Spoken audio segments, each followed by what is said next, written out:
નમસ્કાર વિદ્યાર્થી મિત્રો, હું છું ઉપાધ્યાય સાહેબ ઉમા વિદ્યા સંકુલ પરિવાર તરફથી આપનું હું હાર્દિક સ્વાગત કરું છું. વિદ્યાર્થી મિત્રો, આજે ધોરણ 9ની અંદર આપણે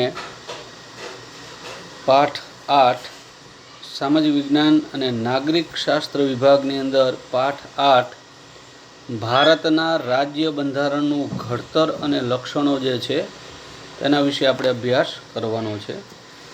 વિદ્યાર્થી મિત્રો, આ પાઠ જે છે એનો થોડોક અંશ આપણે ધોરણ 8ની અંદર પણ શીખી ગયા હતા. આઝાદી મળી ગયા પછી ભારતનું જે બંધારણ ઘડાણું, કેવી રીતે ઘડાણું, કેટલા સભ્યો હતા, ક્યારે અમલમાં આવ્યું, એની સંપૂર્ણ જે વાત જે છે એ આ પાઠની અંદર વિદ્યાર્થી મિત્રો કરવામાં આવેલી છે. તો ચાલો જોઈએ પાઠ 8 ભારતના રાજ્ય બંધારણનું ઘડતર અને એના લક્ષણો.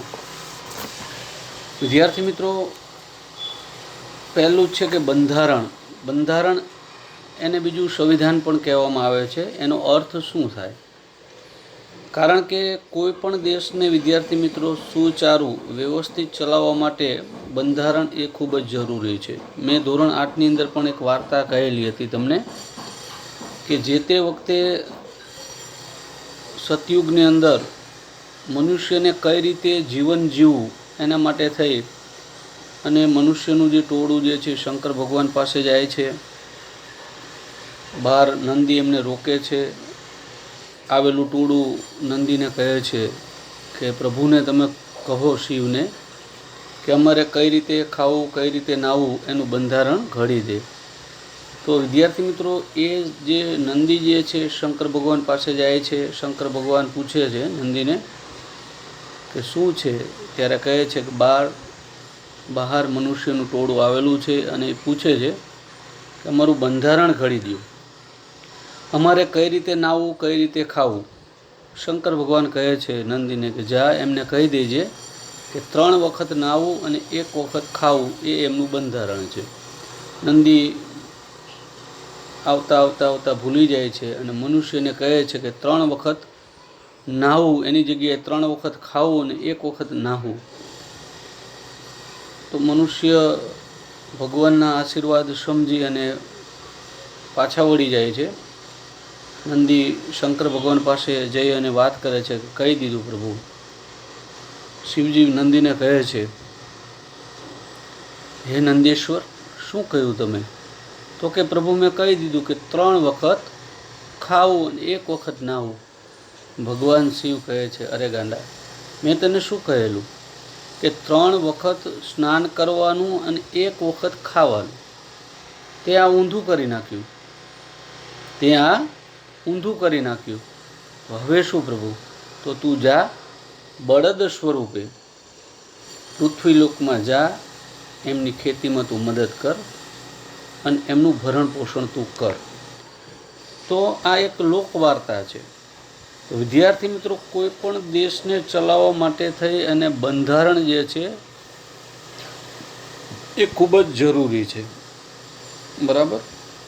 આપણા ઘરની અંદર પણ એક બંધારણ હોય. સવારે વહેલા ઉઠવું, પૂજા કરવી, બરાબર, રાત્રે પાછા વહેલા આવી સૂઈ જવું, આપણા મમ્મી પપ્પા આપણને કહેતા હોય. તો આ રીતે આખા દેશને, કોઈ પણ દેશને સુવ્યવસ્થિત ચલાવવો હોય તો એના બંધારણના ઘડતર અને લક્ષણો એ ખૂબ જ જરૂરી છે. તો પહેલું શું છે કે બંધારણ એટલે કે સંવિધાનનો અર્થ શું થાય? કોઈ પણ દેશનું શાસન ચલાવવા માટે ઘડવામાં આવેલા નિયમોના વ્યવસ્થિત સંગ્રહને દેશનું બંધારણ કહેવામાં આવે છે. વિદ્યાર્થી મિત્રો, આ પોઈન્ટ જે છે એ તમે તમારી નોટની અંદર પણ લખી નાખજો વ્યવસ્થિત રીતે. ને ખાસ કરીને વિદ્યાર્થી મિત્રો, તમારે આ પાકો પણ કરવાનો છે. બંધારણ એટલે શું? કોઈ પણ દેશનું શાસન ચલાવવા માટે ઘડવામાં આવેલા નિયમોના વ્યવસ્થિત સંગ્રહને દેશનું બંધારણ કહેવામાં આવે છે. હવે શું કીધું છે બીજો પોઈન્ટ, એનું મહત્ત્વ શું છે? તો વિદ્યાર્થી મિત્રો, બંધારણ એ દેશનો પાયાનો અને મહત્ત્વનો દસ્તાવેજ છે. બંધારણની જોગવાઈઓના આધારે દેશના કાયદાઓ ઘડવામાં આવે છે. દેશના કાયદાઓ બંધારણને સુસંગત અને બંધારણીય જોગવાઈઓને આધીન હોવા જોઈએ. બંધારણ કાયદાઓથી સર્વોપરી છે, એટલું યાદ રાખજો. બંધારણ જે છે એ કાયદાથી પણ કેવું છે? સર્વોપરી છે. બંધારણમાં સમયાંતરે બદલાતી જતી લોકોની જરૂરિયાતો, અપેક્ષાઓ, આકાંક્ષાઓ, ઈચ્છાઓ અને લોકોની ઉચ્ચ ભાવનાઓના પડઘો હોય છે. તેથી જ બંધારણને જીવંત અને મૂળભૂત દસ્તાવેજ પણ કહેવામાં આવે છે. વિદ્યાર્થી મિત્રો, ખાસ ધ્યાન રાખજો, બંધારણમાંથી જ કાયદા ઘડવામાં આવે છે અને મનુષ્યની જરૂરિયાત છે, અપેક્ષાઓ છે, આકાંક્ષાઓ છે, ઈચ્છાઓ છે, એ પ્રમાણે જ બંધારણ ઘડવામાં આવે છે. ઉતરી વાત મગજમાં વિદ્યાર્થી મિત્રો, આપણો દેશ જુદા જુદા રાજ્યોનો બનેલો એક ભારત સંઘ છે. આપણો દેશ કેવો છે? ભારત સંઘ કેવો? સંઘ એટલે જુદા જુદા રાજ્યનો સંઘ, પરંતુ બધા જ રાજ્યોનું બંધારણ જે છે એ કેવું છે વિદ્યાર્થી મિત્રો? એક છે. ઉતરી વાત મગજમાં. અમુક જગ્યાએ બંધારણમાં થોડીક છૂટછાટ આપવામાં આવેલી હોય છે, એ અમુક રાજ્ય નક્કી કરતું હોય છે. માની લો કે આપણે દારૂબંધી છે, તો બીજી બધી જ જગ્યાએ જે છે એ દારૂબંધી નથી, તો ગુજરાતમાં કેમ? તો અમુક બંધારણના જે કાયદાઓ જે છે એ રાજ્યો પોતે પોતાની રીતે નિર્ણય લઈ શકતા હોય છે. એ બંધારણની અંદર કહેવામાં આવેલું છે. ટૂંકમાં બંધારણથી જ કાયદાઓ ઘડવામાં આવે છે. ઉતરી વાત મગજમાં વિદ્યાર્થી મિત્રો. એટલે બંધારણ એ દેશનો પાયાનો મહત્વનો દસ્તાવેજ છે, કારણ કે એ પાયો કહેવામાં આવે છે. એના ઉપર જ આખા દેશનો જે આધાર જે છે એ રાખવામાં આવેલો હોય છે. ઉતરી વાત મગજમાં વિદ્યાર્થી મિત્રો. હવે એના પછીનો મુદ્દો જે છે કે બંધારણની ઘડતરની પ્રક્રિયા. આ ધોરણ 8ની અંદર પણ વિદ્યાર્થી મિત્રો આપણે સરસ રીતે મેં તમને સમજાવેલું હતું. બરાબર?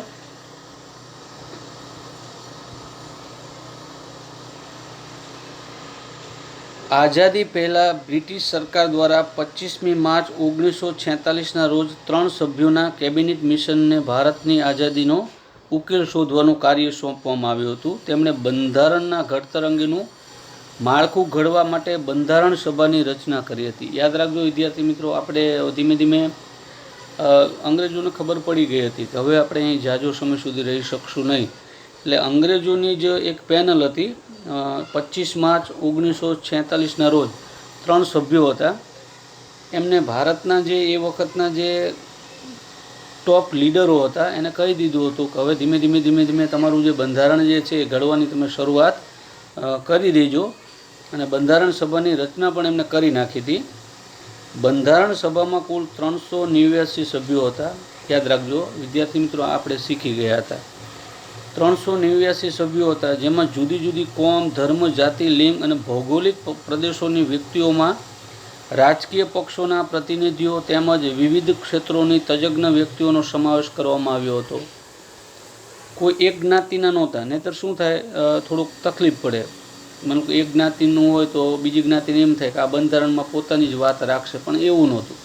જુદા જુદા રાજ્યના તજજ્ઞો, કોમના, જુદી જુદી કોમ, ધર્મ, જાતિના બધા જ એમ મળીને 389 સભ્યો હતા.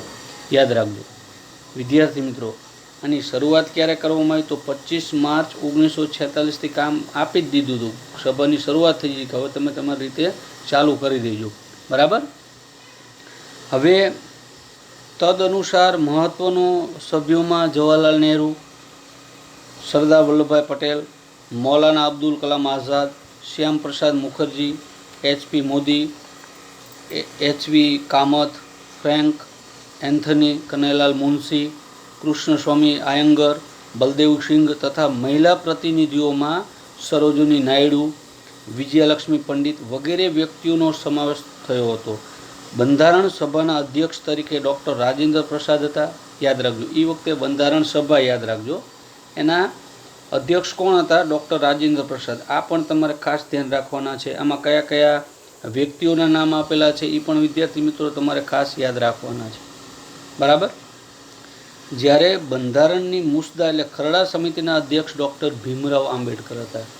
જે લોકો વ્યવસ્થિત લખીને આપતા હતા એમાંથી સારી સારી વસ્તુ કોણ લખતા હતા? એ હતા ડૉક્ટર ભીમરાવ આંબેડકર હતા. તમને કોઈ એમ કે બંધારણ સભાના અધ્યક્ષ કોણ હતા, તો આવશે ડૉક્ટર રાજેન્દ્ર પ્રસાદ. પણ ખરડા સમિતિના અધ્યક્ષ કોણ હતા, તો ડૉક્ટર BR આંબેડકર હતા. બરાબર, ડૉક્ટર ભીમરાવ આંબેડકર હતા. આ વિદ્યાર્થી મિત્રો ખાસ તમે યાદ રાખજો. બરાબર. હવે આ બંધારણ સભાએ તેમની કામગીરી 9મી ડિસેમ્બર 1946થી શરૂ કરી હતી. ઉતરી વાત મગજમાં. માર્ચમાં કહી દીધું હતું. બરાબર, માર્ચ પછી એપ્રિલ, મે, જૂન, જુલાઈ, ઓગસ્ટ, સપ્ટેમ્બર, ઓક્ટોબર, નવેમ્બર અને ડિસેમ્બર 1946ની અંદર એમની કામગીરી એમને ચાલુ કરી દીધી.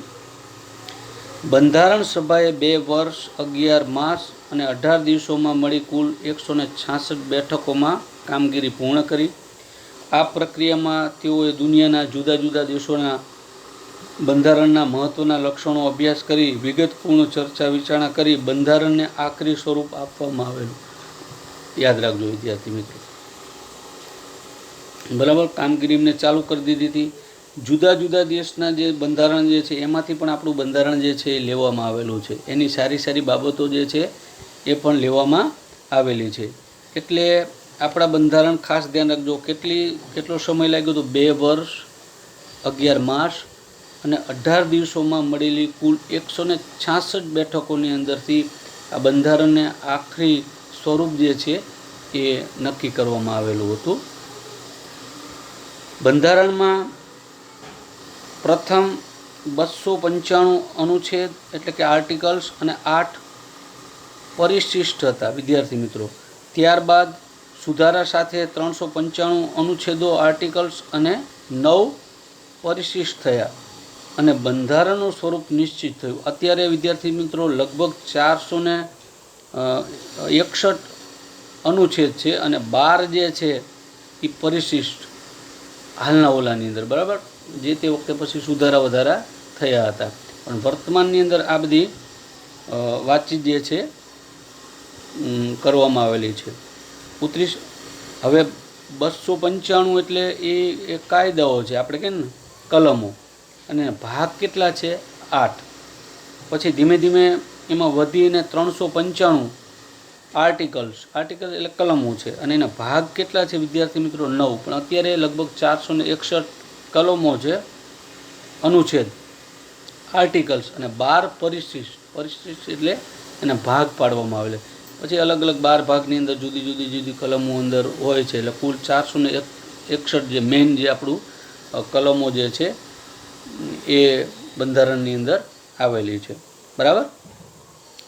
હવે શું કીધું, 26મી નવેમ્બર 1949ના રોજ બંધારણ સભામાં બંધારણ સર્વાનુમતે પસાર થયું.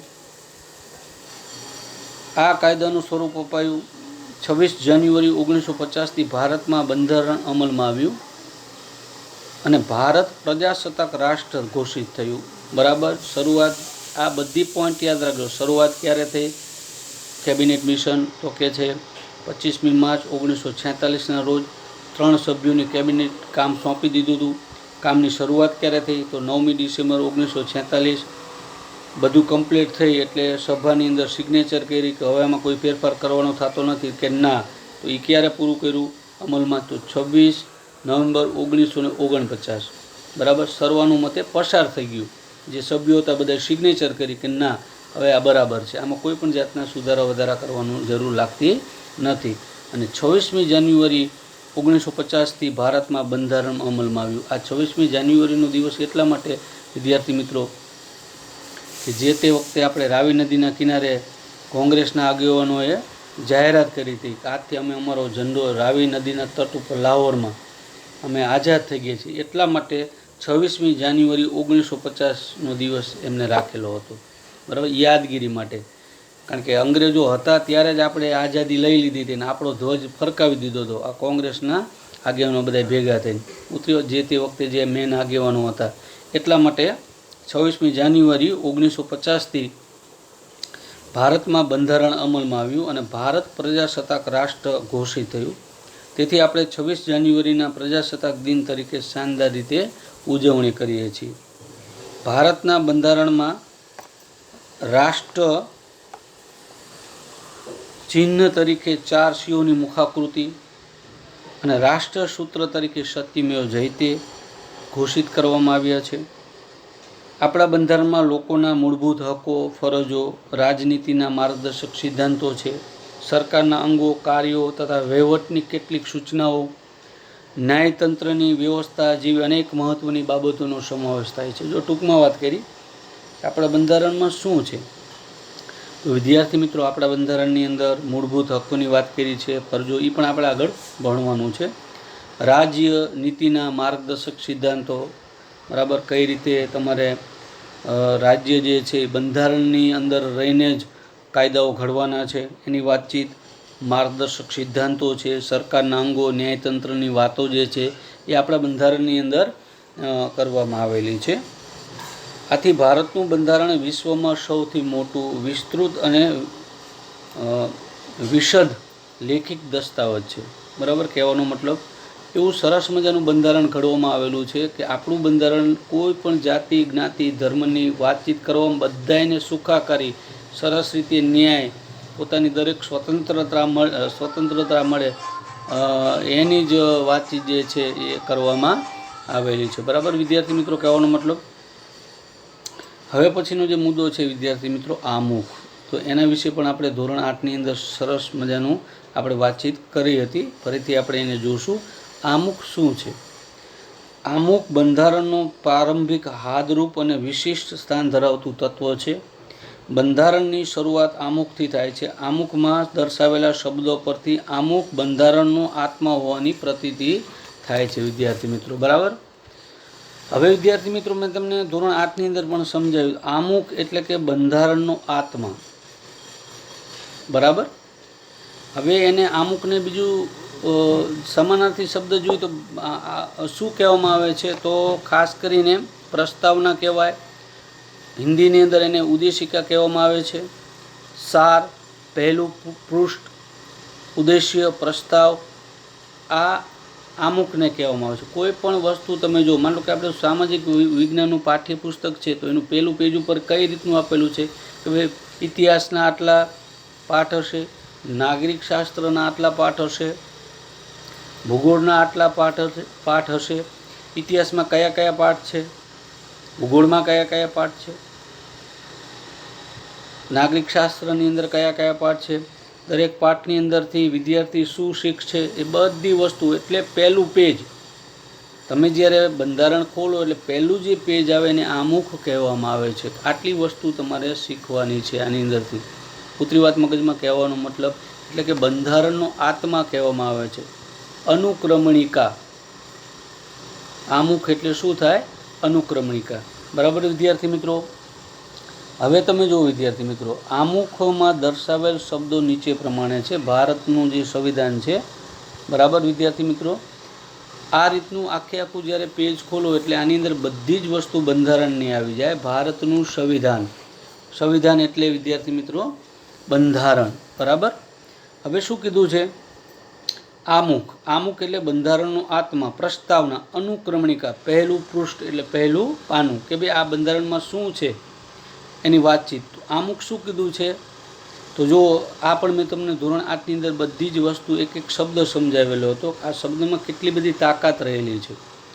અમે ભારતના લોકો ભારતને એક સાર્વભૌમ, સમાજવાદી, બિનસાંપ્રદાયિક, લોકતંત્રાત્મક પ્રજાસત્તાક તરીકે સંસ્થાપિત કરવાનો તથા તેના સર્વ નાગરિકોને સામાજિક, આર્થિક અને રાજકીય ન્યાય, વિચાર, અભિવ્યક્તિ, માન્યતા, ધર્મ અને ઉપાસનાની સ્વતંત્રતા, દરજ્જા અને તકની સમાનતા પ્રાપ્ત થાય તેમ કરવાનો અને તેઓ સર્વમાં વ્યક્તિત્વનું ગૌરવ અને રાષ્ટ્રની એકતા અને અખંડતા સુદૃઢ કરી તેવી બંધુતા વિકસાવવાનો ગંભીરતાપૂર્વક સંકલ્પ કરીને અમારી સંવિધાન સભામાં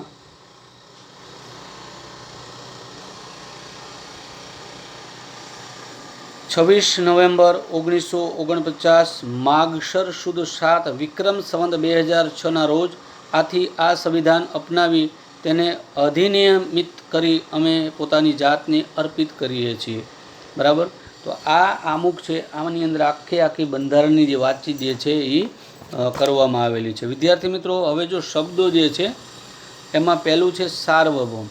તો તો શું સાર્વભૌમ એનો અર્થ શું થાય કે પોતાના નિર્ણયો જાતે લઈ શકે છે, કોઈ સત્તાની નીચે નથી, સ્વતંત્ર છે. પહેલાં આપણે અંગ્રેજો નીચે ગુલામ હતા, બ્રિટિશ પાર્લામેન્ટ નીચે આપણે ગુલામ હતા. એ જે રીતે કે એ રીતે આપણે કરવાનું હતું. પણ સાર્વભૌમ એટલે શું થઈ ગયું કે હવે ભારત દેશ જે છે પોતાના નિર્ણયો જાતે લઈ શકે છે, કોઈ પણ દેશની સત્તા નીચે નથી. બરાબર, કહેવાનો મતલબ પોતે ગમે તેવા નિયમો લેવા હોય તો એ સ્વતંત્ર છે, પોતે નિર્ણયો લઈ શકે. જો આ શબ્દનો અર્થ હું બરાબર સમજાવું છું વિદ્યાર્થી. સાર્વભૌમ, ઉતરી વાત મગજમાં. કહેવાનો મતલબ પછીનો શબ્દ જે છે, જો તમે પછી શું કીધું છે, સમાજવાદી. તો એ આર્થિક પરિકલ્પના અર્થતંત્રની દ્રષ્ટિએ જોઈએ તો એ સમાજવાદી એટલે અર્થતંત્રની દ્રષ્ટિએ એ શબ્દ અહીં મૂકવામાં આવેલો છે. બરાબર, કહેવાનો મતલબ સમાજવાદી એટલે વિદ્યાર્થી મિત્રો અર્થતંત્રની દ્રષ્ટિએ. આપણો ભારત દેશ જે છે એ શું કીધું છે, એમાં દેશનું બે અર્થતંત્ર હોય, કાં દેશ મૂડીવાદી અર્થતંત્ર હોય કાં સમાજવાદી. તો આપણો દેશ સમાજવાદી છે. સમાજવાદી એટલે કઈ રીતે કે મૂડીવાદી હોય તો સરકારનું નિયંત્રણ હોતું નથી, ઉદ્યોગપતિ જે કરે એ જ થાય, એ ભાવ વધારી શકે ઘટાડી શકે એમના હાથમાં હોય છે. પણ આપણા દેશનું અર્થતંત્ર સમાજવાદી છે, સરકારના નિયંત્રણમાં છે, એ અતિશય ભાવ વધારી ન શકે. ઉતરી વાત મગજમાં. તમે જોજો કેટલી વખત તેલના ની હમણાં ભાવ વધે એટલે તરત જ દેકારો બાપો મારી થશે, હે આટલા ભાવ વધી ગયા અને સરકાર કંઈ કરતી નથી.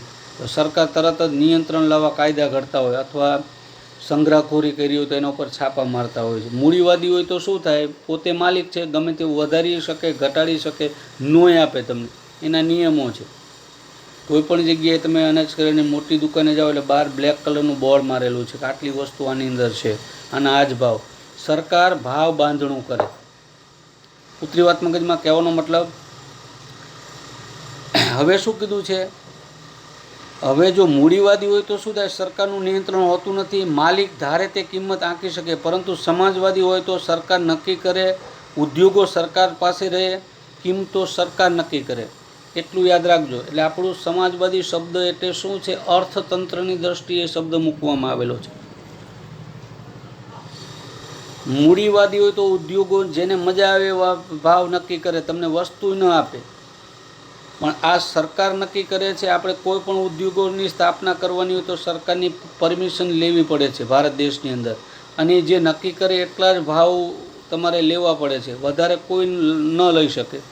તેલના ડબ્બાના 2000 હોય તો કોઈ 5000 ન લઈ શકે. તરત જ આપણે શું કરીએ છીએ કે ભાઈ આ તમે વધારે કેમ લો છો, એના ઉપર કેસ પણ થઈ શકે છે. જોયું તમે, MRP નક્કી કરવામાં આવેલી છે. આપણે કોઈ પણ પાણીની બોટલ લેવા જોઈએ કે ભાઈ 20 રૂપિયાની આવે તો કોઈ 25 રૂપિયા, આપણને ખબર હોય છે કે આના 20 રૂપિયા, વધારે લઈ શકે તો તમે એની ઉપર કેસ કરી શકો છો. શું કરવા કરો છો, કારણ કે એ સરકારના નિયંત્રણમાં આવે છે.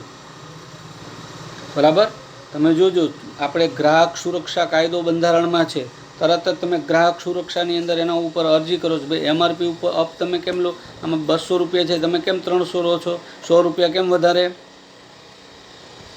એટલે સરકાર ભાવ બંધનું નક્કી કરે છે. સરકાર કોઈ પણ આપણે ધંધો કરવો હોય તો એના બધા નંબરો લ્યો, GST નંબર હોય કે ગમે તે સેલ ટેક્સ નંબર XYZ, એ એના અંડરમાં જ આપણે કામ કરવાનું હોય છે, અને એ નક્કી કરે એ પ્રમાણે જ ભાવ લેવાના હોય છે. ઉતરી વાત. તો આપણું જે બંધારણની અંદર સમાજવાદી જે શબ્દ જે છે એ અર્થતંત્રની દ્રષ્ટિએ છે વિદ્યાર્થી મિત્રો. તો આપણું અર્થતંત્ર કેવું છે, સમાજવાદી અર્થતંત્ર છે. ઉતરી વાત મગજમાં. બરાબર. પછી બિન સાંપ્રદાયિક. બરાબર, તો આપણો દેશ જે છે કોઈ પણ ધર્મના લોકો અહીં રહી શકે છે. ધર્મ પરિવર્તન કરવું હોય તો પણ એના નિયમો પ્રમાણે કરી શકે છે. ઉતરી વાત મગજ. માનો કે કોઈ મુસલમાનમાંથી હિન્દુ થવું હોય તો એ કલેક્ટરની મંજૂરી લઈ અને થઈ શકે છે. તો આપણો દેશ બિન સાંપ્રદાયિક દેશ છે, યાદ રાખજો. હિન્દુસ્તાન આપણે કહીએ છીએ, હિન્દુઓની વસ્તી વધારે છે એટલા માટે, પણ આપણો બંધારણની અંદર આપણો દેશ કેવો છે, બિન સાંપ્રદાયિક છે. કોઈ એક ધર્મને વરેલો આપણો દેશ નથી વિદ્યાર્થી મિત્રો, ખાસ ધ્યાન રાખજો. બરાબર. અને તંત્રમાં માનનારો, લોકતંત્રાત્મક એટલે લોકતંત્રને માનવાવાળો જે છે આપણો દેશ છે. બરાબર. અને ધર્મનિરપેક્ષ એટલે કે અબ્દુલ પણ રહે છે અને અજય પણ રહે છે, પરંતુ બંને માટે કાયદાઓ એક જ છે, સજા પણ સરખી જ છે. અહીં કોઈ પણ જાતિ જ્ઞાતિનો હોય, જો બંધારણના કાયદાને તોડે તો એને સરખી સજા છે. એટલે આપણો દેશ કોઈ એક ધર્મ જાતિ ઉપર નથી. આપણો દેશ બિન સાંપ્રદાયિક છે. અહીં બધાને ધર્મ પાળવાની, પોતાના તહેવારો ઉજવવાની છૂટ હોય છે. બંધારણને કોઈને રોકી શકતા નથી. બરાબર, એવો સરસ મજાનો આપણો દેશ છે. બરાબર. બીજું એક પોઈન્ટ કહું, બીજું માનો કે ભારત, પાકિસ્તાન ને બાંગ્લાદેશ જે છે એ બિન સાંપ્રદાયિક નથી. ત્યાં મુસ્લિમ લો ઉપર ચાલે છે. પાકિસ્તાન છે, બાંગ્લાદેશ, એ બધા જ દેશો જે છે એ કાયદેસર રીતે મુસ્લિમ દેશો છે, બિન સાંપ્રદાયિક નથી. ઉત્તરી વાત મગજમાં, બાંગ્લાદેશ, પાકિસ્તાન, આપણી આજુબાજુના જે મુસ્લિમ કન્ટ્રી જે છે એ કોને ફોલો કરે છે વિદ્યાર્થી? મુસ્લિમ કન્ટ્રી છે, એ મુસ્લિમ દેશો છે. એમનું બંધારણમાં એવું લખ્યું અમે આ મુસ્લિમ દેશ છે. ત્યારે ભારતના બંધારણમાં આ શબ્દ જે છે બિન સાંપ્રદાયિક દેશ છે. બરાબર. પછી આપણો ધર્મ બંધારણમાં ભારતીયો છીએ એવું દર્શાવે છે. યાદ રાખજો, આપણો ધર્મ કયો મેન આખા ભારત? તો ભારતીયો છીએ એ દર્શાવે છે. બરાબર. પછી શું કીધું છે? જો લોકતંત્રાત્મક એટલે લોકશાહી, લોકો જ પ્રતિનિધિ ચૂંટે છે, મોકલે છે, લોકતંત્ર દ્વારા જ ચાલશે, રાજાશાહી નહીં, કાયદા ઘડે છે. બરાબર. આપણો દેશ જે છે લોકતંત્રાત્મક જે છે કે આપણા જ નેતાઓને આપણે ચૂંટણી કરીને મોકલીએ છીએ. બરાબર. રાજાશાહી દેશ આપણો છે નહીં. ઉત્તરી વાત મગજમાં, કહેવાનો મતલબ લોકો દ્વારા જ ચૂંટાયેલા જે પ્રતિનિધિ છે એને મોકલીએ છીએ, એ પણ આપણે વિદ્યાર્થી મિત્રો જાણીએ. પછી પ્રજાસત્તાક શબ્દ છે. તો આપણા દેશનું સર્વોચ્ચ પદ રાષ્ટ્રપતિ છે. જો આ શબ્દનો અર્થ શું થાય છે? તો કહેવાનો મતલબ આપણો દેશ જે છે એ ડેમોક્રેસી પણ છે અને રિપબ્લિક પણ છે. એટલે આપણો દેશ લોકશાહી પણ છે અને પ્રજાસત્તાક પણ છે. હવે ઇંગ્લેન્ડ જે દેશ છે વિદ્યાર્થી મિત્રો કેવો છે? એ લોકશાહી છે, ડેમોક્રેસી છે, પણ રિપબ્લિકન નથી. કારણ કે ત્યાં જે અહીંયા સર્વોચ્ચ પદ ત્યાંની જે રાણી જે છે એના નીચે આવે છે. ઉત્તરી વાત મગજમાં. આપણે અહીં તમે જોજો વિદ્યાર્થી મિત્રો કે દર 5 વર્ષે ચૂંટણી આવે, એમાં વડાપ્રધાન પણ બદલી જાય. દર 5 વર્ષે રાષ્ટ્રપતિની ચૂંટણી આવે તો એમાં રાષ્ટ્રપતિ પણ બદલી જાય છે. તો આપણો દેશ બે કહેવાય છે, ડેમોક્રેસી પણ છે અને રિપબ્લિકન પણ છે.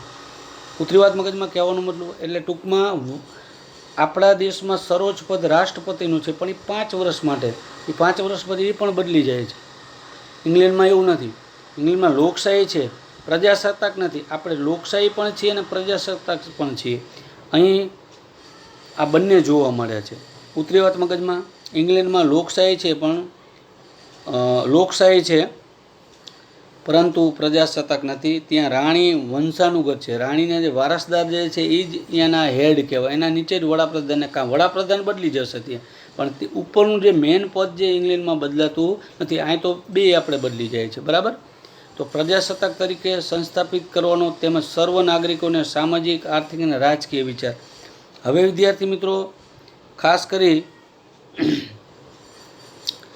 સામાજિક ન્યાય. જો એમાં શું કીધું છે? સામાજિક ન્યાય એટલે કોઈ પણ સ્ત્રી કે પુરુષ, અમુક લોકોને આઝાદી પહેલાં મંદિરની અંદર નહોતા જવા દે, અસ્પૃશ્યતામાં માનતા હતા.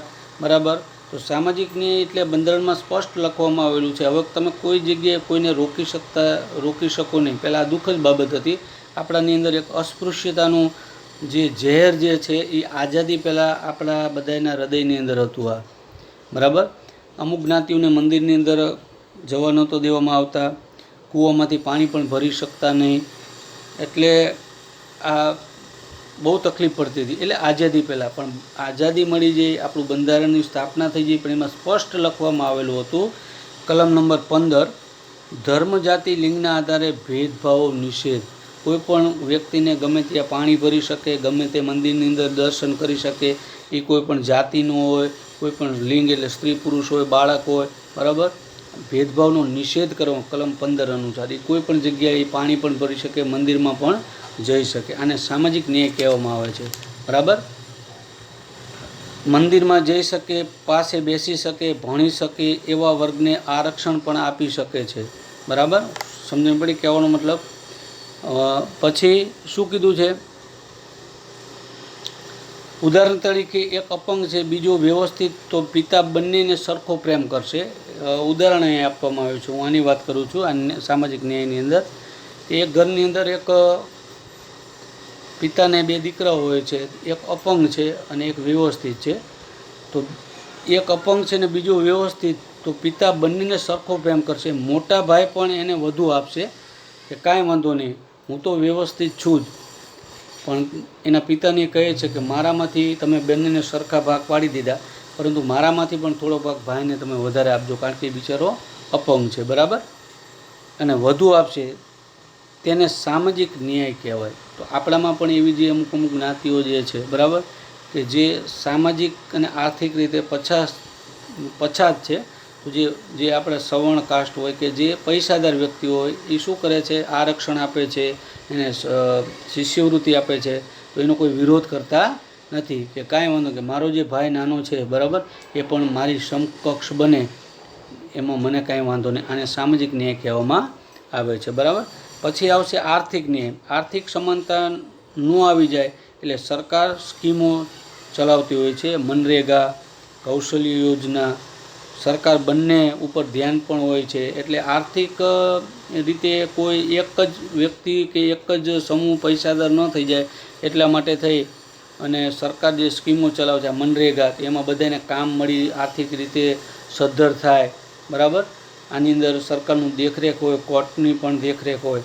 ઉતરી વાત મગજમાં કહેવાનો મતલબ, આને વિદ્યાર્થી મિત્રો શું કહેવામાં આવે છે, આર્થિક ન્યાય કહેવામાં આવે છે. પછી રાજકીય ન્યાય એટલે શું, કે મત આપવાનો અધિકાર આપણા બધાને છે. રંક અને રાજા, રંક એટલે ગરીબ, એ પણ મત આપી શકે છે, બરાબર. અહીં ચા વેચનારા વડાપ્રધાન બની શકે છે. માની લો કે આપણે માનનીય શ્રી નરેન્દ્રભાઈ મોદી પહેલાં રેલવે પ્લેટફોર્મની અંદર પોતાની ચાની દુકાન હતી. એ વ્યક્તિ ચા વેચવાવાળા પણ વડાપ્રધાન બની શકે છે અને છાપા વેચવાવાળા રાષ્ટ્રપતિ પદ સુધી પહોંચી શકે છે. ડૉક્ટર એપીજે અબ્દુલ કલામ સાહેબ પોતે ભણતા હતા અને છાપા પણ વેચતા હતા. ઉતરી વાત મગજમાં. અને 18 વર્ષ મત આપનાર બધા સરખા છે. રાષ્ટ્રપતિ હોય કે આમ જનતા હોય, એટલે બધાને રાજકીય ન્યાય પણ કેવો છે વિદ્યાર્થી મિત્રો, સરખો છે. અને વિચારની અભિવ્યક્તિ, આપણે અન્યાય થતો હોય તો વિચાર પણ રજૂ કરી શકીએ છીએ, આપણી અભિવ્યક્તિ પણ લખી શકીએ છીએ, એને માન્યતા પણ મળેલી છે. વાણી સ્વતંત્રતાનો અધિકાર, બરાબર. ધર્મની અને ઉપાસના, કોઈ પણ ધર્મ આપણે પાળી શકીએ છીએ, કોઈ પણ મંદિર મસ્જિદની અંદર આપણે જવું તો કોઈ રોકી શકતું નથી, બરાબર. દરજ્જા અને તકની સમાનતા, બધાને અહીં તકની સમાનતા આપવામાં આવે છે. સારામાં સારા ગુણ હોય, ટકાવારી હોય તો એને નોકરી પણ મળી જાય છે. એટલે દરજ્જો અને તકની સમાનતા. પહેલાં અંગ્રેજોની અંદર આ બધા ઇલકાબો ને બધું હતું, એ બધું પાછું ખેંચી લીધું, બરાબર. કહેવાનો મતલબ બધા સરખા જ છે, કે કોઈ પણ ઊંચું નથી, નીચું નથી. નોકરીની અંદર પણ પ્રમોશન મળે, પણ એને કોઈ એવોર્ડ, ટૂંકમાં ઇલકાબો સ્પેશિયલ આપવામાં આવતા હતા, એ બધું બંધ કરી દીધું છે, બરાબર. એટલે આ બધી વસ્તુઓ જે છે એ આપણા આ જે બંધારણ જે છે અમુક, એની અંદર બહુ સરસ રીતે વિદ્યાર્થી મિત્રો આપવામાં આવેલી છે. પછી દરજ્જા અને તકની પ્રાપ્ત થાય તેમ કરવાનો તેઓ સર્વમાં વ્યક્તિત્વનું ગૌરવ અને રાષ્ટ્રની એકતા અને અખંડતા, બરાબર. રાષ્ટ્રની એકતા અને અખંડતા આપણે બધા એમાં એક જ ખાસ ધ્યાન રાખવાનું છે કે આપણો દેશ જે છે એને તોડવા માટે અત્યારે ઘણું બધું થઈ રહ્યું છે, પણ આપણા દેશના બધા જ નાગરિકો જો એક હશું સાવરણીની જેમ, બરાબર. એક સરસ મજાની અંદર વિદ્યાર્થી ગુજરાતીમાં કહેવત છે કે સાવરણી ઘર સજ્જ કરે, સળી એકથી શું થાય, સાવરણી ભેગી થાય તો જ ઘરનું આંગણું ચોખ્ખું કરે. સળી એકથી શું થાય, તો આપણા દેશના જેટલા બધા નાગરિકો છે, કોઈ પણ ધર્મના XYZ, બરાબર, બધા એક હોય તો જ આપણે એનો પ્રતિકાર કરી શકીએ છીએ. જો અંદરો અંદર ખંડ થઈ જશું તો પ્રતિકાર કરી શકશું નહીં. બીજું છે અખંડિતતા, એટલે હવે કોઈ પણ રાજ્ય એવું નહીં વિચાર કરી શકે કે મારે અલગ દેશ બનાવવો છે. જે તે વખતે પંજાબની અંદર તમને ખાલિસ્તાન એક ચળવળ ઊભી થઈ હતી, બરાબર. ઓપરેશન બ્લુ સ્ટાર, ક્યારેક યુટ્યુબની અંદર જોઈ લેજો, ઓપરેશન બ્લુ સ્ટાર. એમાં ભિંડરવાલા નામના એક ખાલસાવાદી હતા, એને નક્કી કર્યું હતું કે અમારે પંજાબને એક અલગ દેશ બનાવો, ખાલિસ્તાન. તો આમાં દેશની એકતા અને અખંડિતતા આ ખાસ મહત્ત્વની વસ્તુ જે છે બંધારણની અંદર એના ઉપર ભાર મૂકવામાં આવેલો છે. બરાબર વિદ્યાર્થી મિત્રો, કહેવાનો મતલબ. બીજું તમે જુઓ સમાનતા, તો નોકરીમાં બધા સરખા દરજાઓ 18 કલમ ઇલકાબો આયા તો હવે નાબૂદ કરી દીધી. આઈપીએસ આઈએએસ લાલ લાઇટ કાઢી નાખી, અને ઉપરની જે લાલ લાઇટો જે છે એ પણ હવે લગભગ કઢાવી નાખેલી છે કે આવું કોઈ રાખવાની જરૂર નથી, બધા જ કેવા છે, સરખાઓ છે. બરાબર કહેવાનો મતલબ.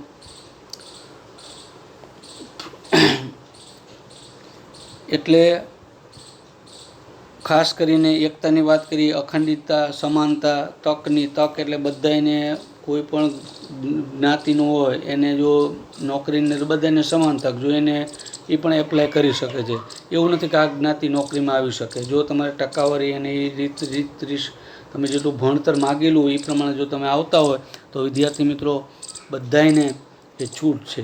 બરાબર, તો આવી સરસ મજાની વાતચીત કરવામાં આવેલી છે. પછી શબ્દ જે છે બંધુતા, એકબીજાના વિચારોને માન આપવાની વાત. દેશ ટકી રહે એટલે ભારતના લોકો જે છે એકબીજા બંધુતાની વાત કરે કે જો આપણે જ બધા એક હશું તો કોઈની બહારની તાકાત જે છે એ આપણા ઉપર રાજ કરી શકશે નહીં. આવી સરસ મજાની વાતચીત જે છે કરવામાં આવેલ. પછી આમુખમાં સુધારો એક વખત કરવામાં આવ્યો છે, 1975 થી 77 કરવામાં આવ્યો છે. બરાબર કહેવાનો મતલબ. પછી અમુક આપણા દેશો ફ્રાન્સની ક્રાંતિથી પણ પ્રેરિત છે. ઓસ્ટ્રેલિયામાંથી, અમેરિકામાંથી, ઇંગ્લેન્ડમાંથી આવા બધા જે દેશો જે છે એમાંથી પણ સારી સારી વસ્તુ જે છે વિદ્યાર્થી મિત્રો એ આપણા બંધારણની અંદર લેવામાં આવેલી છે.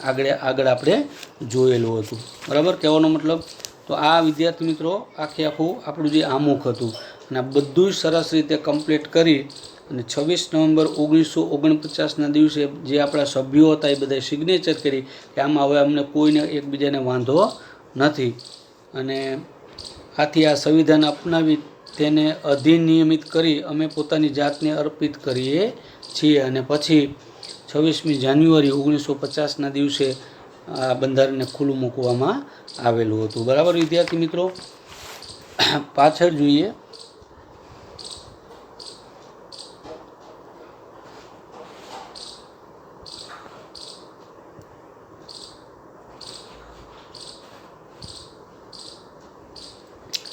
ઓગણીસો 1976ના 42માં બંધારણીય સુધારાથી આમુખમાં સાર્વભૌમ શબ્દ પછી સમાજવાદી બિનસાંપ્રદાયિક શબ્દો ઉમેરવામાં આવ્યા, તેમજ રાષ્ટ્રીય એકતા અને રાષ્ટ્રની અખંડિતતાનો પણ સમાવેશ કરવામાં આવ્યો હતો. આ પાછળથી ખાસ કરીને આ જે પંજાબની મેં તમને વાત કરેલી હતી, બરાબર, અમુક ઘટનાઓ એવું બનતી હોય છે તો એના હિસાબે આ શબ્દો જે છે પાછળથી ઉમેરવામાં આવેલા હતા. બરાબર કહેવાનો મતલબ.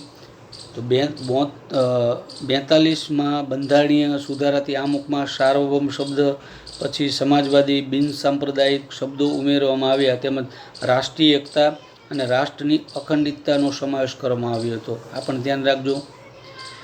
આમુખ બંધારણના મૂળભૂત હેતુઓ, ધ્યેયો, આદર્શો તેમજ સિદ્ધાંતોને વાચા આપે છે. આમુખ બંધારણના ઉદ્દેશ્યો થકી ભારતના કલ્યાણ રાજ્ય સ્થાપવાની ઉચ્ચ ભાવનાઓ અને આદર્શો સિદ્ધ કરવા ઈચ્છે એવું સ્પષ્ટ કરે છે.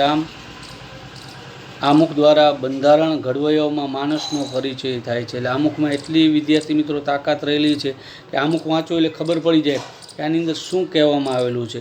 આમાં કલ્યાણ રાજની વાતચીત જે છે એ કરવામાં આવેલી છે. બરાબર, ઉતરી વાત કે એ વખતે આપણા જે સભ્યો હતા એમનું માનસ કેટલું બધું સરસ હશે કે કોઈ પણ જગ્યાએ આજની તારીખની અંદર કોઈ જાતની લપ નથી થઈ કે ભાઈ કોઈ એવું વિચાર્યું કે કીધું કે આ તો અમુક કોમ માટે જ બંધારણ છે, આમાં અમુક લોકોને જ ફાયદો થાય છે, એવું નથી. ઉતરી વાત એટલા માટે તો 2 વર્ષ લાગેલા હતા. સમજણ પડી કહેવાનો મતલબ. આટલા દિવસોની અંદર વ્યવસ્થિત રીતે એનો ડ્રાફ્ટ તૈયાર કરી પછી જ 26 જાન્યુઆરી 1950ના દિવસે પ્રજાસત્તાક આપણો દેશ જાહેર કરવામાં આવેલો હતો. બરાબર. પછી આમુખનું મહત્ત્વ શું છે વિદ્યાર્થી મિત્રો એ પણ આપણે ખાસ જોશું. આમુખને બંધારણનો આત્મા કયો છે તે રીતે તેનું મહત્ત્વ સવિશેષ છે. કોઈ પણ કાયદાના ઘડતરમાં તથા તેને પૂરી રીતે સમજવા કે અર્થઘટનમાં માર્ગદર્શન મળે છે. કાયદાના હેતુ તથા તેનો આદર્શ કાયદો ઘડવા પાછળ સંસદની નીતિ શું છે એ પણ સ્પષ્ટ થાય છે. જો આમુખમાં તમે જોજો, એની અંદર જે શબ્દો છે એ મુજબ જ સંસદની અંદર જે આપણા નેતાઓ ચૂંટીને મોકલી છે એ જ મુજબ બંધારણ સર્વોપરી છે, એ મુજબ જ કાયદા ઘડવામાં હોય છે. તો આપણે તરત સ્પષ્ટ થશે કે સંસદની નીતિ શું છે એ જાણવામાં આમુખ મદદરૂપ થાય છે. કયા પ્રકારની મુશ્કેલીઓનું નિવારણ અર્થ કાયદાને ઘડવામાં આવે છે તેનો નિર્દેશ આપણને આમુખમાંથી સ્પષ્ટ થાય છે. આમ આમુખ બંધારણનો અર્થ છે. અર્ક એટલે કોઈ પણ તમે જોઈજો, આપણે ગુલાબજળ હોય એમાંથી ગુલકંદ કાઢી લઈએ છીએ, કોઈ પણ જાતનું એસન્સ કહી એમાંથી વસ્તુ કાઢી લઈએ છીએ. મધ જે છે માખીઓ કેમ અંદરથી ચૂસી ફૂલમાંથી વસ્તુ ભેગી કરી અને પછી મધપૂડો બનાવે છે, તો એમાં અર્ક છે. ઉતરી વાત સંસદની નીતિ રીતિ શું છે. સંસદમાં જે પણ કાયદા ઘડવામાં આવેલા છે એ બંધારણને અભિભૂત છે કે નહીં એ પણ સ્પષ્ટ થાય છે વિદ્યાર્થી મિત્રો. બરાબર. કાયદાની કોઈ કલમમાં કે વિગતોમાં કોઈ અસ્પષ્ટતા કે વિસંવાદિતા ઊભી થાય, કાયદાનો હેતુ સ્પષ્ટ થતો ન હોય તો ત્યાંના અમુક કાયદાની કલમને સમજવા તેનું અર્થઘટન કરવા મદદરૂપ બને છે. આમ અમુક બંધારણની જોગવાઈઓને સમજવા હોકાયંત્રની ગરજ સારે છે. યાદ રાખજો વિદ્યા, આ પ્રશ્ન પણ બહુ મહત્વનો છે. બરાબર, કે અમુકનું મહત્ત્વ શું છે. કોઈ પણ કાયદો ઘડવો હોય તો એ આપણે બંધારણમાં જોવું પડે કે આ બરાબર છે ને, આનું અર્થઘટન શું થાય. બધી વસ્તુ જે છે એ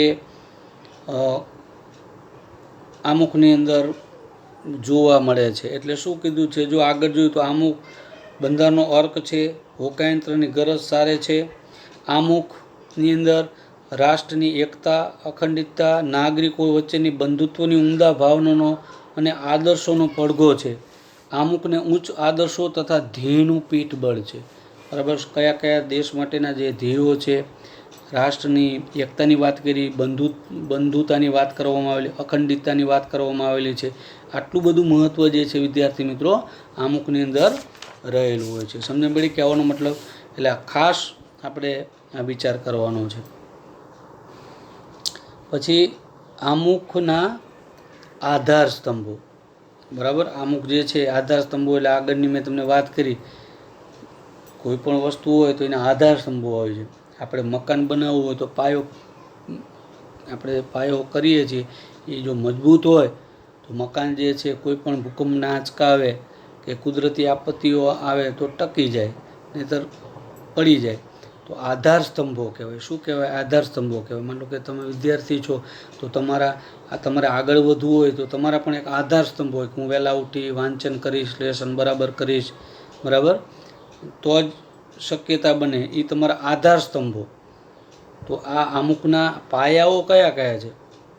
બરાબર, આપણા હિન્દુ શાસ્ત્ર મુજબ આપણે ધર્મ, અર્થ, કામ, મોક્ષ, આ ચાર આપણા હિન્દુ સમાજના જે હિન્દુ ધર્મના પાયાઓ છે. ધર્મ, અર્થ, કામ અને મોક્ષ.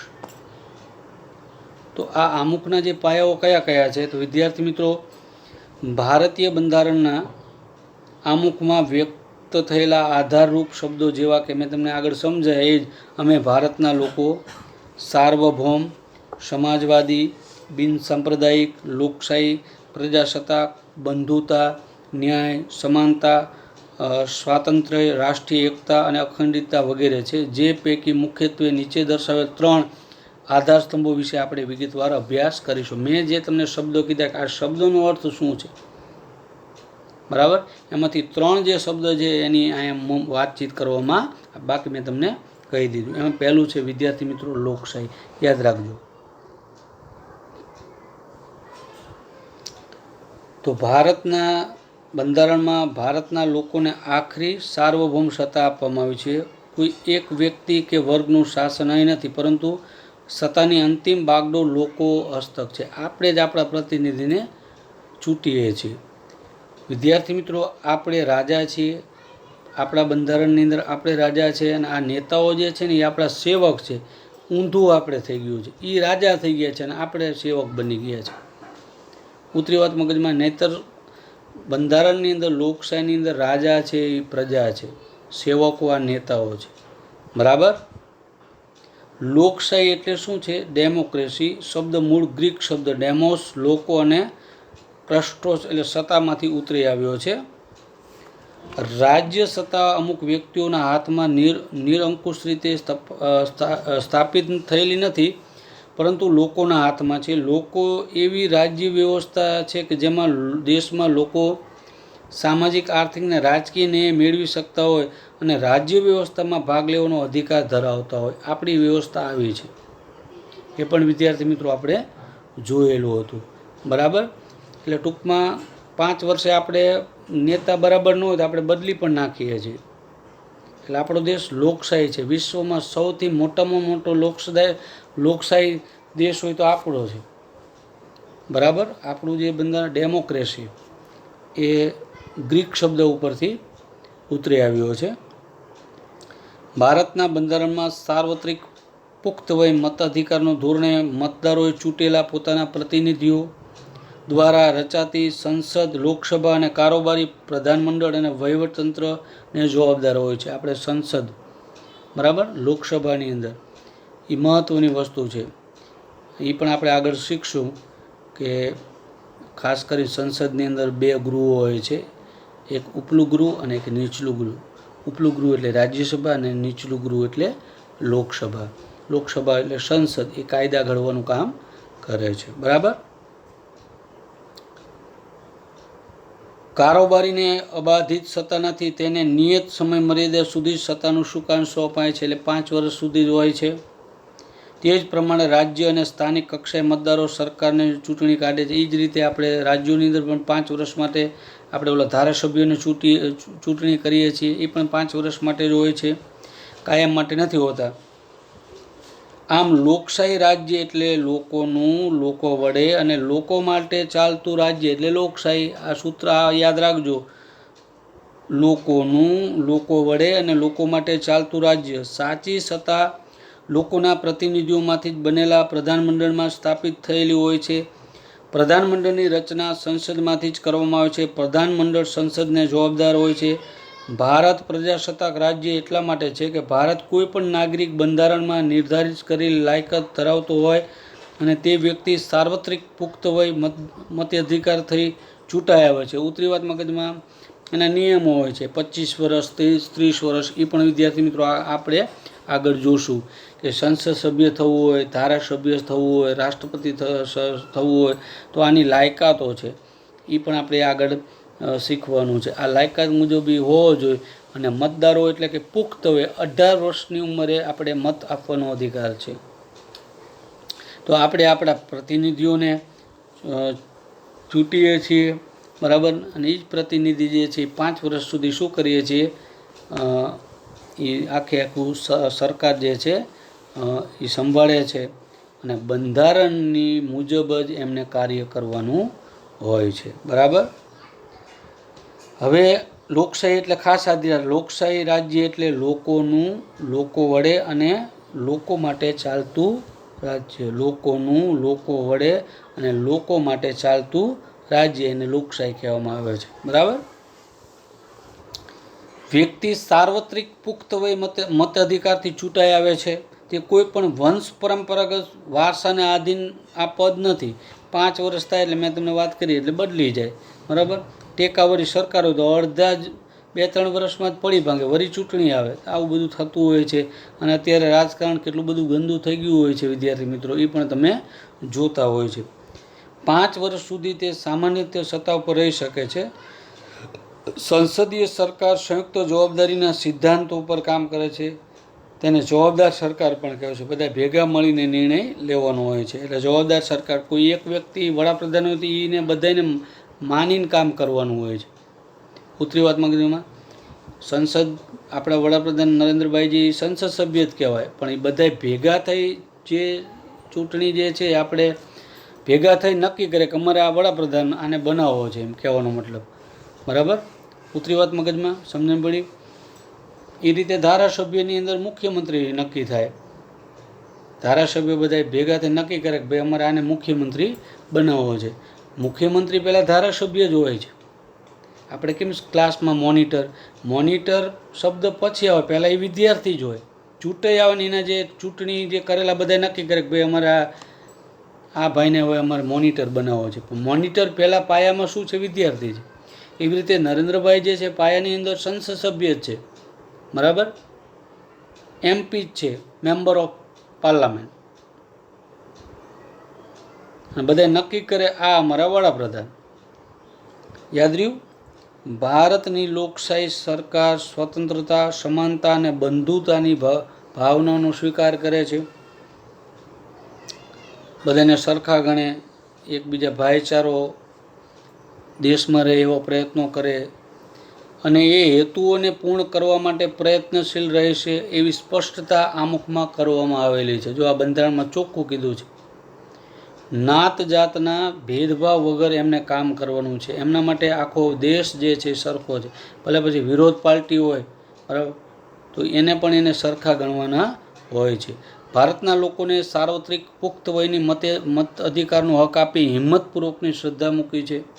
લોકશાહીમાં ભારતીય બંધારણમાં મૂળભૂત હકો, રાજ્યનીતિના માર્ગદર્શક સિદ્ધાંતો, આ રીતે આ સિદ્ધાંતથી તમારે કામ કરવાનું છે.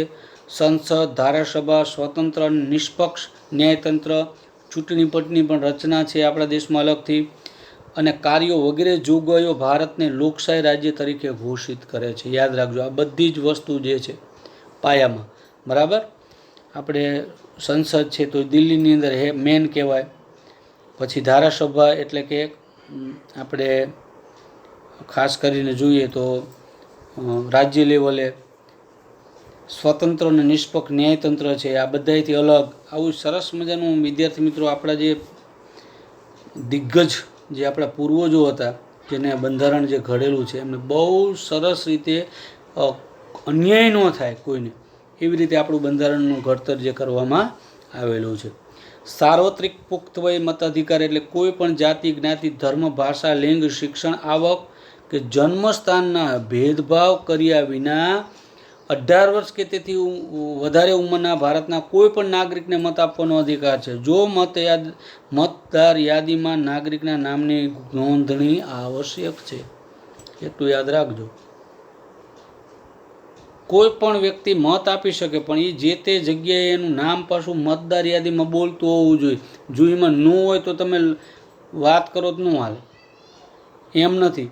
તમારે જે તમને ખબર છે કે 18 વર્ષના થાય એટલે આપણા ગામની અંદર BLO હોય, બરાબર, બૂથ લેવલ ઓફિસર, BOL, બરાબર. કહેવાનો મતલબ BLO, બૂથ લેવલ ઓફિસર. આપણા જે સાહેબો હોય એ આપણા ગામની અંદર આવે, 18 વર્ષના થાય એટલે આપણે અહીંયા નામ નોંધણીની કરવાનું હોય, તો જ આપણી મતદાર યાદીમાં નામ આવે ને આપણે મત આપી શકીએ. એમને એમ આપી શકતા નથી, બરાબર વિદ્યાર્થી મિત્રો. એટલે આ ખાસ જોવાનું છે. પછી મેં સમાજવાદી જે છે એની પણ તમને વાત કરેલી હતી. સમાજવાદી, બરાબર, ભારતના 1976માં કટોકટી શાસન દરમિયાન બંધારણના 42માં સુધારા દ્વારા આમુખમાં સમાજવાદી શબ્દ ઉમેરવામાં આવ્યો છે. કટોકટી ઇન્દિરા ગાંધી વખતે, બરાબર. ભારતીય બંધારણમાં મોટાભાગની જોગવાઈ પ્રત્યક્ષ કે પરોક્ષ રૂપે સામાજિક ક્રાંતિ દ્વારા સામાજિક અને આર્થિક સમાનતા સાધીને કલ્યાણ રાજ્ય સ્થાપવાની છે. કોઈને અન્યાય ન થાય એવું રાજ્યની વાતચીત કરવામાં આવેલી છે. આમુખ તમામ નાગરિકોને સામાજિક, રાજકીય તેમજ આર્થિક ન્યાય સમાનતા પ્રાપ્ત થાય. સમાજવાદી વિચારસરણી ધરાવતી સમાજ રચનાની સ્થાપનાનું ધ્યેય રાજ્યનીતિના માર્ગદર્શક સિદ્ધાંતોમાં રાખવામાં આવેલું છે. કોઈને અન્યાય ન થાય, સામાજિક રીતે, રાજકીય રીતે કે આર્થિક રીતે, બરાબર. તો આપણું બંધારણ કેવું છે? સમાજવાદી. મેં તમને એ પણ વાત કરી. સમાજવાદી સમાજ રચનામાં રાષ્ટ્રીય સંસાધનોની ન્યાયયુક્ત વહેંચણી, ઉત્પાદન અને વિતરણની વ્યવસ્થા રાજ્ય હસ્તક હોય. રાજ્યમાં વિવિધ વિસ્તારો, વ્યવસાયોમાં કાર્ય કરતા લોકોની વચ્ચે આવકની અસમાનતા ઓછી કરવાનો પ્રયત્ન કરવામાં આવતો હોય. કોઈ વ્યક્તિ કે સમૂહના હાથમાં સંપત્તિ કેન્દ્રિત થયેલી ન હોય. આમ તમને વાત કરી હતી. ઉદ્યોગો જે છે એમાં પણ સરકાર જે છે એની નીતિ રીતિ જે છે એ સ્પષ્ટ કરવામાં આવેલી છે. વિદ્યાર્થી મિત્રો ખાસ ધ્યાન રાખજો. શું કરવામાં આવેલી છે? સ્પષ્ટ કરવામાં આવેલી છે નીતિ રીતિ. ઉતરી વાત મગજમાં. કહેવાનો મતલબ કોઈ પણ જગ્યાએ એક હતું પૈસાદારી એક જ વર્ગ બનતો ન હોવો જોઈએ. તમને ખબર ઇન્કમ ટેક્સની રેડ પડે છે કેટલી વખત તમે જોયું હશે, આપણે મોરબીની અંદર અમુક કારખાનામાં તો એની સંપત્તિ વધી જતી હોય છે, ટેક્સ ભરતા ન હોય, ટેક્સ ચોરી થતી હોય, એટલે તરત સરકાર રેડ પાડે. શું કરવા? કારણ કે આપણું જે અર્થતંત્ર છે એ સમાજવાદી છે. બરાબર. સૌને સ્વસ્થ ગૌરવપૂર્વક વિકાસની તકો અને સગવડો પ્રાપ્ત થાય, જે દ્વારા સામાજિક કલ્યાણ સાધનો અને ગરીબ તવંગરના ભેદોને નાબૂદ કરી લોકોનું જીવન ધોરણ ઊંચું લાવીને તેઓ સામાજિક આર્થિક કલ્યાણ સાધવાનો પ્રયત્ન કરવા બંધારણમાં રાજ્યોને માર્ગદર્શન આપેલ છે. કે ભારતીય બંધારણ એ સામાજિક દસ્તાવેજ છે. કેવો છે? સામાજિક દસ્તાવેજ. એટલે કોઈ પ્રજા જે છે એ એકદમ ગરીબ ન બની જાય, તવંગર એકદમ ન બની જાય, નાના માણસોને દબાવે નહીં. આ સ્પષ્ટ જે છે આપણા બંધારણની અંદર કહેવામાં આવેલું છે. તો આપણું બંધારણ જે છે એ સમાજવાદી છે. બરાબર. ઉતરી વાત મગજમાં. આપણે જે પણ કાંઈ ઉદ્યોગોની સ્થાપના કરવી હોય તો સરકારની મંજૂરી લેવી ફરજિયાત છે. બરાબર. અને એના ધારા ધોરણમાં રહીને જ આપણે ઉદ્યોગ જે છે એ સ્થાપના કરવાની હોય છે. ઉતરી વાત મગજમાં. એટલે જ આપણે ટેક્સ ભરવાનો થાય છે સરકારને. તમે કોઈની પાસેથી મનમાની જે કોઈ ઉત્પાદન હોય એનું રૂપિયા પણ લઈ શકતા નથી. જેટલી MRP નક્કી કરેલી હોય એટલા જ તમારે લેવાના હોય છે. એના અપ તમે જઈ શકતા નથી. બરાબર. પછી ત્રીજું છે બિનસાંપ્રદાયિકતા. બરાબર. એટલે 1976ના 42માં બંધારણીય સુધારણાથી આ શબ્દો પાછળથી આવેલા છે કે બિનસાંપ્રદાયિક શબ્દ ઉમેરવામાં આવ્યો છે. ભારત એક ધર્મનિરપેક્ષ અને બિનસાંપ્રદાયિક એટલે સેક્યુલર રાજ્ય છે. બંધારણીય જોગવાઈ મુજબ ભારત ધાર્મિક રાજ્ય બની શકે નહીં. આપણે ભલે હિન્દુસ્તાન કહીએ છીએ, હિન્દુઓની વસ્તી વધારે છે, પણ વિદ્યાર્થી મિત્રો આપણો દેશ કેવો છે? બિનસાંપ્રદાયિકતા છે. આપણો ધર્મ છે ભારતીયો છે. પહેલાં આપણે ભારત રાજ્યને પોતાનો કોઈ ધર્મ નથી, તેથી ધર્મની બાબતમાં રાજ્ય કોઈ દખલગીરી કરી શકે નહીં. રાજ્ય કોઈ પણ ધાર્મિક પ્રવૃત્તિને ટેકો આપી શકે નહીં. રાજ્ય કોઈ પણ બિનસાંપ્રદાયિક ધર્મનિરપેક્ષ પ્રવૃત્તિઓ સાથે ધર્મને જોડી શકે નહીં. દેશના કોઈ પણ નાગરિક પોતાની ઈચ્છા અનુસાર ગમે તે ધર્મ પાળવાની સ્વતંત્રતા છે. રાજ્ય કે ધર્મ સંપ્રદાયના નામે કોઈ પણ નાગરિક પ્રત્યે પક્ષપાત કે ભેદભાવ પણ ન રાખી શકે. જાહેર નોકરી તેમજ રાજકીય અધિકારો ભોગવવાની સમાન તક પૂરી પાડવામાં આવે છે. બિનસાંપ્રદાયિકતા એ બંધારણનું મૂળ તત્વ અને લોકશાહીનું અનિવાર્ય લક્ષણ કહેવામાં આવે છે. બરાબર. કોઈ રાજ્ય પણ તમે જોજો, કોઈ પણ ધર્મના લોકો ઉપર બળજબરી કરી શકે નહીં. કોઈ ધર્મના લોકોને એની તહેવારો ઉજવવો હોય તો પણ સરકાર મદદરૂપ થાય, ના પાડી શકે નહીં. આવું આપણું સરસ મજાનું વિદ્યાર્થી મિત્રો કેવું છે? બંધારણ છે. એવું સરસ મજાનું એ વખતે આપણા બુદ્ધિશાળી તજજ્ઞોએ આ સરસ મજાનું બંધારણ લખેલું છે. બરાબર. સર્વધર્મ સમદ્રષ્ટિ તથા સર્વધર્મ સંભાવના સિદ્ધાંતને વરેલ ભારતીય બંધારણ કોઈ ધર્મને રાજ્યમાં ઉત્તેજન આપવા નહીં આવે. વ્યક્તિ પોતાની ધાર્મિક માન્યતા, આસ્થા, શ્રદ્ધા રાખવા માટે તેના પ્રસાર કરવાના નાગરિકના અધિકારને રાજ્યનો કોઈ પણ પ્રતિબંધ કે અવરોધ નથી. આપણે કોઈ પણ ધર્મના લોકો આપણા ગામમાં આવી અને ધાર્મિક ભાષણ કરી શકે છે. બરાબર. પણ હા, ઉશ્કેરણીજનક હોય તો એના ઉપર કાયદો થઈ શકે છે. પણ પોતાના લોકો હોય, ધર્મની વાત કરતા હોય, બંધારણમાં રહી આપણે એને ના ન પાડી શકીએ. બરાબર. ઉતરી વાત મગજમાં. પણ તમને લાલચ આપી ધર્મ પરિવર્તનની વાત કરવામાં આવે તો એના ઉપર એક્શન લેવામાં આવે. પણ જો તમે પ્રેમથી ધર્મ પરિવર્તન કરતા હોય તો સરકાર પણ કંઈ કરી શકતી નથી. અને પોતાના ધર્મની મેગેઝિન પણ છાપી શકે છે, ધર્મની સારી સારી વાતો પણ કરી શકે છે. ઉતરી વાત મગજમાં. ગામની અંદર આવીને એ સભા પણ કરી શકે છે. પણ એ કાયદાના જોગવાઈની અંદર રહીને આ બધું કરી શકે છે. બરાબર.